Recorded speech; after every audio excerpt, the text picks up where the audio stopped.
How to log in into Chase Bank online banking account. Let's get started. Launch your preferred browser. Now type in chase.com and search for it. With that, you will be directed to the official website of Chase Bank. Now at the top right corner, you will find this option of sign in. Click on it. With that, you will land to the login page. Now from here, you can easily log into your account. You have to provide your Chase Bank credentials. Firstly, type in your username and then type in your password. In the case you have forgotten your password or username, you can click on this option to recover it. If you want to remember your login info, check in for this option. If you do want to use token, check in for this option, use token. Now type in your token number over here.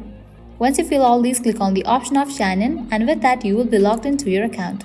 If you haven't registered for your account yet, you can click on this option and register for your online banking.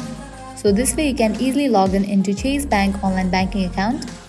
At the end, if you guys find this video helpful, don't forget to like, share and subscribe to our channel. Thank you.